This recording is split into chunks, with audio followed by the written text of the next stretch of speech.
Name? I breathed out slowly. Marcus McKenna. The man typed, asking for the spelling, then confirmed it back to me. Is this correct? I looked at my name. Yes, sir. He nodded, but wasn't really looking at me. I didn't particularly blame him, given how much of my class had gone before me. We'd been getting processed through one at a time for hours, by alphabetical order, so by the time you get to the M's, you're going to be pretty sick of this routine. I was looking around the office at things when he asked the question, and missed it. I'm sorry, what was the question? He sighed. Age? 14. I'm a freshman at Roosevelt High School. He entered the information. Gender? Male. This kept going. He got my address, checked the paperwork from my parents, all the things you'd expect of government types. I got asked about siblings, to which I told him I have 2 sisters, and then we started getting into side points. Dad works in marketing. My mum was a middle school teacher until Mackenzie was born and decided she wanted to stay home to raise us. I was in a karate class I'd been in for several years. I was in Scouts as a Star Scout and a member of the Order of the Arrow. Karate was a bit of an overstatement, since really I was in the class, but mostly I was just my sister Mackenzie's sparring partner. She was the one who had the line of trophies at home. Not that I minded, really, but it felt like I was sort of lying, and I wanted to correct myself. But I felt like he deeply wanted to be done with this, so I let it go. Finally, he produced a tablet, but not like the one he was entering my information on. This one was ancient-looking, with runes etched around the edges that I couldn't recognize, and in the center, the outline of a hand. Please place your hand on the tablet. I was a little nervous about it, but best to get this over with. The whole thing was just a thing to be gotten through. Less than 0.01% of the population of the entire world awakened with superpowers, with the news putting the total number of empowered individuals at around 800,000 around the globe. The past decade had seen an explosion of the empowered, ranging across all walks of life, and with a variety of different superpowers and even magic, such as the magic in the tablet in front of me. While there seemed to be few true rules of who got what, or if they got superpowers, a pattern had emerged that powers would manifest at around 14 to 16 years of age, so the oldest supers by now were already in their mid-20s. Of course, the first thing the governments of the world did was have a very prompt freak-out about it, then realized they could pass laws and regulate the hell out of it, and calmed right back down when they felt the comfort of having a whole new chain of bureaucracy to establish. First, registering everyone and testing to find those that had the spark in them. Then, creation of the tiers, rated from the lowest, E tier, to S tier, the highest classification. There were exactly 3 S tiers in the entire world, and they were living forces of nature, beholden to very little aside from one another. I don't know, that always felt really lonely to me. I felt a small shock as I pressed my hand to the tablet, and for the first time, the government guy reacted, Holy shy, I mean, it would seem you have a power. I felt a sudden surge of panic at the news. I didn't want powers. I'm not a hero. What the fuck? The man across from me explained a bunch of things to me and made a quick call, but I can't even remember any of it, until he directed me to a door at the back of his office and ushered me through, where a woman was waiting for me. Hi, Marcus. I'm Anna. I'm a licensed psychic with the Hero Association of America, and I'll be with you through the rest of this process. Before we handle the next part, though, it feels like you might like something to eat. I got taken to a cafeteria, but not the same one as the one on our tour. I looked around for anyone I knew, but none of my classmates were here. Seriously? No one but me? Oh, God. Even without telepathy, Anna could see the panic in me. Marcus, it's going to okay. I promise. Part of why I'm here is because I went through this too. I know how scary this can be, and I'll be right here. Now, let's get you some lunch and we can just talk. Or not. Whatever works best for you. I felt calmer, and I had so many questions, but I just couldn't speak. Eating, however, I could do. Anna moved through the cafeteria line, handed me a tray to hold, and seemed to be hitting a perfect run of selecting what looked best to me to put on my tray, even getting me a yoo-hoo to drink. I had pizza, chicken nuggets, a Danish, and my yoo-hoo. Tucking in, I felt better almost immediately and finally had the nerve to speak. I'm sorry. She laughed. What could you possibly have to be sorry about? I I freaked out, and you're a psychic, so I guess you had to feel that? I stammered through it. Anna smiled warmly and laid a hand on mine. Kid, I hear every thought and feeling of everyone all the time. And you being afraid is absolutely the most normal thing in the world. And in my experience, it speaks very well of you that it worries you. That you won't take this for granted or let it go to your head. Trust me, you're doing great, and there's nothing to apologize for. True to her word, Anna was with me the whole time. After having some lunch, I was feeling a bit better, though still anxious. So I did what I'd learned in karate. I focused on my breathing. Head clear, this was just a process, a thing of steps and stages. Anna explained that very little of my life would change in the here and now, that I would be fully evaluated, and that depending on my tier, I would be assigned an appropriate mentor. The evaluation were exhaustive, a full body scan, blood work, eye exam, hearing exam, and finally, I was led into a room with a man who introduced himself as Adam. Hi there, do you prefer Mark or Marcus? Marcus, please. Well then, Marcus, I'm Adam, and my powers are specific to evaluating the specific powers of people like yourself and their tier ranking. Your abilities are still latent, they haven't awakened yet, and as part of my kit of powers, I will be awakening them for you. It won't be painful or anything, it's just going to feel a bit odd as I examine the power and release it. Anna will be right here for you, and once we have your powers in tier, we'll go over the next step. Take a moment and just steady yourself. Would you like to sit, or would you prefer to stand for this? I'd been sitting all day and chose to stand and took a moment to focus on my breathing. When I nodded, I was ready. Adam had me hold my hands out, palms up, then laid his hands on mine.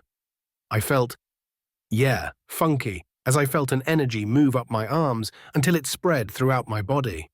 This grew for several seconds until I felt something akin to something tearing, and the energy removed itself back into Adam. He took a second for himself, obviously tiring from the exercise, before speaking. All right, Marcus, I'm afraid it's a good news, bad news situation. The good news is that your powers are awakened, and you don't seem to be suffering any ill effects, so you're still in good health. The bad news, you're literally the least powerful super I've encountered, not even E-tier. Your power is something called 1% incremental improvement, and I genuinely am not sure what the use in it would be. I let out a breath I hadn't even realized I'd been holding. I was relieved, really. The power was totally useless. I wouldn't be shooting I-beams, I didn't have to be a hero, and I could just go back to my life. Thank God. Adam tilted his head in confusion, while Anna came up next to me. Well, I'm glad you feel good about this, but we still have some things to go over, and then we'll have a car take you home with some literature. I'll be working with you during your adjustment period, so I'll give you some contact information for me, and you are free to call on me whenever you need to. And this is how I became the world's first F-tier superhero. God, I wish they'd gotten that evaluation right. F-tier. Yeah, feels about right, really. I mean, how else would you classify a power that's description reads, I get a tiny bit better at stuff?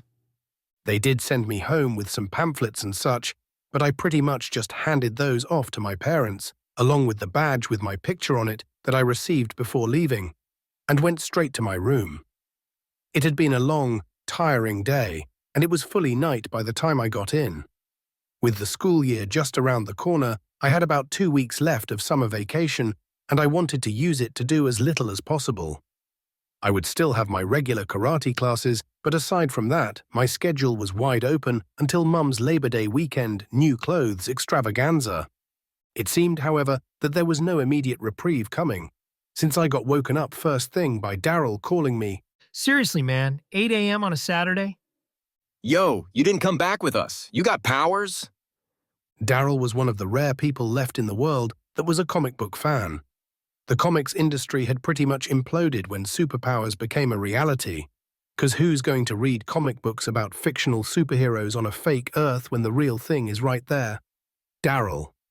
Daryl would, Man, it's not worth it. I got a power, and it's the crap one. I have the power to get slightly better at stuff. That's it. But hey, I'm the first F-tier superhero in existence. Woo. Can I go back to sleep now? Daryl was clearly still wanting to talk about this, Nah, I'll buy Mickey D's. You up for it? My stomach reacted to the news like an ancient monster rising from the depths. Egg McMuffins sounded really good right now, and some sausage burritos, and a sweet tea. I had some money from yesterday to pay for food that I never ended up spending. So I swung out of bed, threw on basic clothes, and got ready to head out. Ugh, yeah, definitely time for new clothes. My shirt and jeans felt a little tight, and I had to adjust the band on my cadet cap. Ah well, time for that later when Mum goes nuts about clothes shopping. Invariably, Daryl and I kept ending up at this particular McDonald's. At least for breakfast, it was cheap enough for us to eat, and $1 unlimited refill drinks was a pretty good deal, all figured. Daryl was already there, coming from the other side, and he was practically vibrating with excitement. God, this was going to be hard on him to hear. He got ready to jump right in, but I cut it off. We're not talking about this till I have food and caffeine in me. Daryl was a little bit dejected, but the promise was still there. We got in and ordered. Daryl got the breakfast platter, and he bought me my regular order, sausage, egg, and cheese McMuffin, and a large sweet tea. Then I added in 2 more McMuffins and 3 sausage burritos. It was weird. It still didn't feel like enough food. The food came out quickly enough, and we went around the corner from the registers to our usual seats over by the restrooms away from everyone. I laid into my food and didn't realize something was up until I noticed Daryl was paused, staring at me. Damn, dude. When's the last time you ate? I looked down. Daryl had somewhat started his breakfast, and I'd polished off 2 of my McMuffins and both of my burritos, and I would need to refill my tea. Wow, yeah, cafeteria yesterday for lunch. That explains that. He replied, shrugging and getting back to eating while I went over and refilled my tea.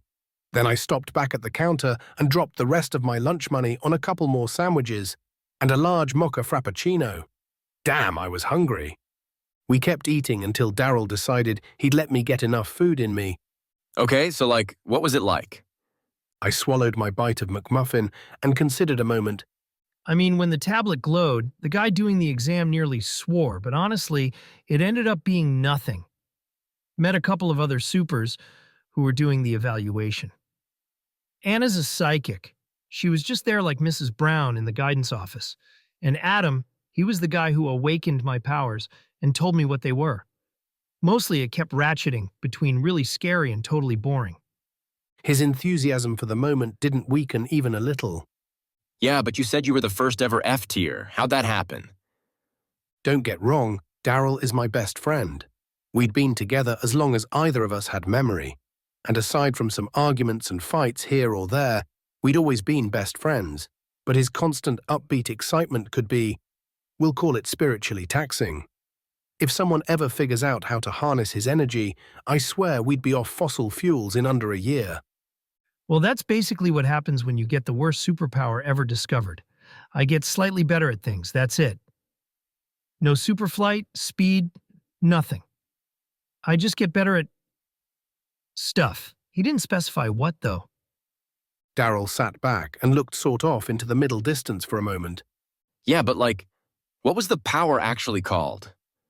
God, I want off this ride. 1% incremental improvement. I get slightly better at stuff. He did some math on his phone for a minute before responding, We need to go bowling. Daryl's dad ran a local bowling alley. Nothing too fancy, but because his dad owned it, we could bowl for free and they would feed us. The only downside is I suck at it. The best I have ever bowled is a 33, but fine, whatever gets us out of this conversation.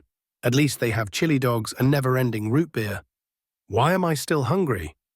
We went to the alley and I let my mum know on the way where we were. We got our spot down at the end and started bowling. Daryl demolished me in the first game, hitting a 130, while I did get a personal best of 37. Ooh, look at the unrestrained power of a super. Daryl wasn't ready to be done, so we kept going, and Daryl kept taking notes. Game 1, 37, 130 Daryl. Game 2, 42, 127 Daryl. Game 3, 48, 122 Daryl. Look, Daryl, I'm glad you're happy, but I don't want to spend the whole day in a bowling alley.